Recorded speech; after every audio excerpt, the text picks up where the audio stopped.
Ma. Yes, Caroline. I did the countdown. Oh. Sorry about that.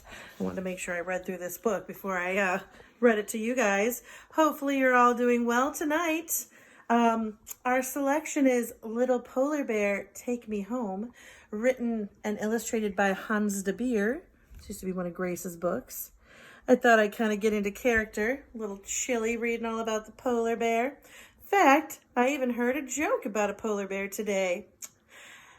What do you say to a polar bear that wears earmuffs? What do you say to a polar bear that wears earmuffs? Anything you want. He can't hear you. Ha ha ha ha ha ha I know, ha ha ha.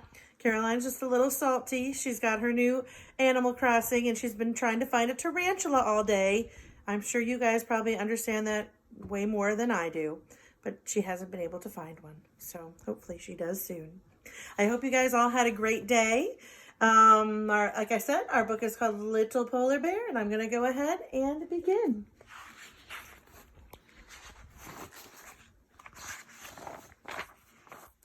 I decided to come downstairs and give us a little bit of a different view, and the upstairs has gotten fairly messy.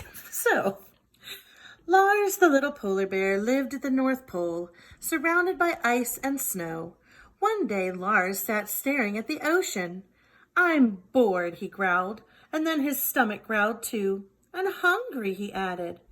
Lars decided to go and explore the dump behind the polar bear research station. He knew he would find something good to eat there, and watching the seagulls soaring over the dump was more interesting than watching waves go endlessly up and down, up and down. Lars found 2 chicken drumsticks and a few other tasty-looking scraps and carried them across to the railway siding where he could eat in peace. He spread out his feast and started to eat, but when he reached for the chicken, it wasn't there. Well, where had it gone? Lars peered inside the train. A strange striped animal stared back. A piece of chicken fell out of its mouth. Lars gaped in astonishment. And surprised,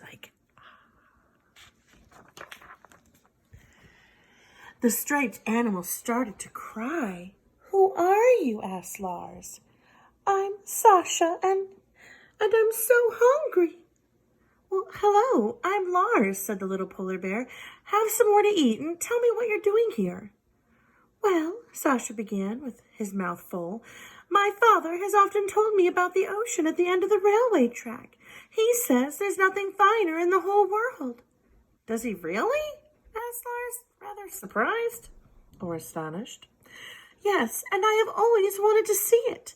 I thought this train might take me there, so I climbed inside, and I rode for such a long time, but I didn't see the ocean, and now I'm lost and scared, and I'm tired, and I just want to go home." Sasha started to cry again. "Don't be scared, Sasha," said Lars. "I've often been far from home, and sometimes I get a bit lost too. But someone always helps me get back, and now I'm going to help you. Why don't you take a nap first? I'll keep watch." But no sooner had Sasha fallen asleep than Lars nodded off too. I'm sure we can probably all make a text-to-self connection with that, where at a time either we were maybe at a friend's house or somewhere where we missed our family and wanted to go home, or maybe at the store where we might have gotten lost and someone had to help us find our way. It can be very, very scary. It happens to Mr. Huber a lot still.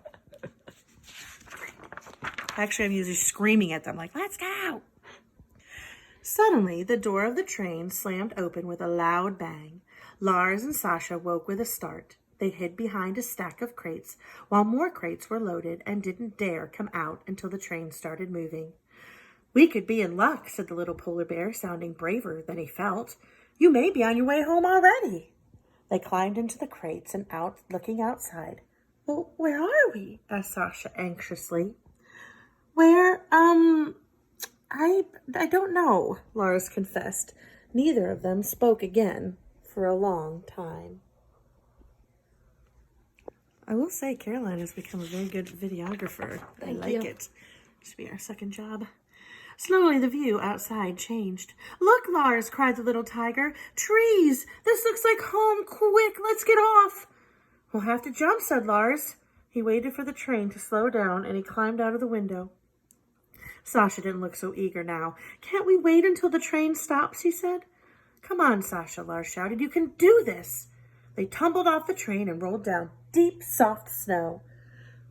The little tiger sniffed the air, and yes, it definitely smelled like home, he said happily. "Which way now?" asked Lars. Sasha didn't know. "I can't find exactly the right scent," he said. The huge snowy owl swooped down and landed in front of them. "What are you looking for?" she asked. "Sasha wants to go home," said Lars. He's still got a long way to go," hooted the owl. "Follow the railroad tracks as far as the bridge and then turn off into the forest. After that, just follow the sun." "Good luck," and the owl soared away. "What a wonderful, helpful owl," said Lars. "Rather big and scary," said Sasha. "Do you think we'll find the way now?" "Of course," said Lars. They reached the bridge, turned into the forest, and followed the sun, which they could just see between the trees. They stopped when they came to a stream. Sasha was afraid to cross it. "I'll help you," said Lars. "I'm used to water." And then it began to snow harder and harder, and soon a blizzard was blowing in their faces. They had to close their eyes and feel their way forward. Sasha began to whimper.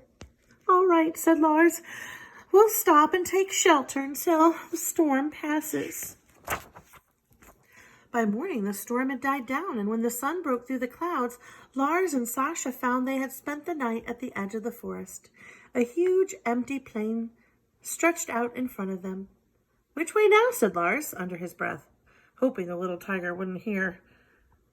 "Are you gentlemen lost?" they heard a friendly voice say. Lars and Sasha turned and saw a strange animal with two humps. "Hello, I'm Kasim. Shall I carry you across the plains?" Yes, please," cried Lars, and they quickly clambered onto his back. "Hold on tight. Here we go to Tigerland." Wow, it's taking a strange little turn here. Near the end of their long ride, Sasha grew more and more excited. He lifted his nose to the wind and wriggled impatiently and suddenly jumped down. "Home!" he cried, and he ran off. Lars and Kasim laughed. "Thank you, Kasim," said Lars hurriedly. "Come and visit me at the North Pole one day." And then he ran to catch up with Sasha. When they came to the edge of a tall cliff, Sasha scampered across a log bridge. Lars looked down at the water rushing over the rocks below. Maybe we should find another way across," he said nervously. "That would take much too long," Sasha called over his shoulder. "Come on, little polar bear. You can do this." Now Sasha's being the brave one. By the time Lars had crossed the bridge, Sasha was way out in front, and Lars could hardly keep up with him. "Hey, little bear," called a woodpecker. "Watch out. This place is crawling with tigers. It's not safer." Lars heard a rustle. He turned to find two enormous tigers standing in front of him. And then he saw Sasha, and he sighed with relief. "Mama, Papa, this is my friend Lars." "Hello," stammered Lars. His heart was still thumping. "Don't worry, little polar bear," said Mother Bear.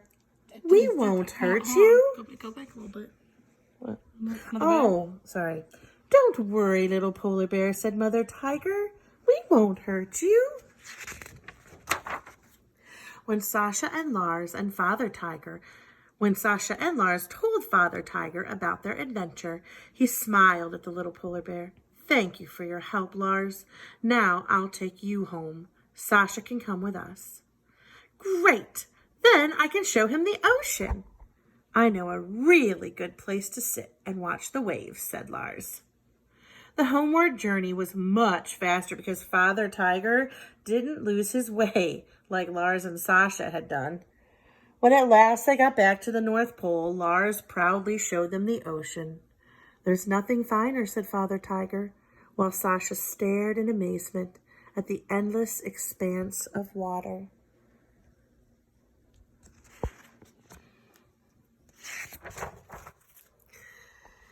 "There you are at last, Lars," called Lars's father. Lars ran up to him. "Come and meet my friend Sasha," he said. Father Tiger and Father Polar Bear soon became friends too, and then it was time to say goodbye. "Come back soon," said Lars. "I will, now that I know the way," said Sasha.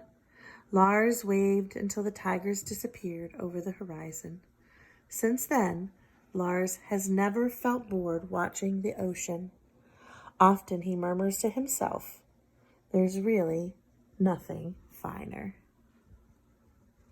The end. I hope you guys liked Little Polar Bear, Take Me Home. I wanted to tell you to have another good week. I'm glad that I at least get to send you these videos every day. And if you want, some of your moms and dads already have sent me little videos sending me messages. I love that. They really brighten my day. I'm also going to put my address up on the website. So if you want to write letters, I'm going to have the girls help me. We're going to try to get letters out to everybody this week. But if you'd like to write to us too, we would like that. Or, like I said, you could just make a little video and send to me and the girls. And we would love to see and hear from you guys. I'm just going to sing a little song. Don't make fun of me, Caroline. I used to sing this song to my girls pretty much every single night for many, many years. I still try to, but they don't let me anymore. You guys probably know which one it is. "You are my sunshine, my only sunshine. You make me happy when skies are gray. You'll never know, dear, how much I love you. Please don't take my sunshine away." I miss your smiling faces, and I will see you tomorrow night. Bye-bye.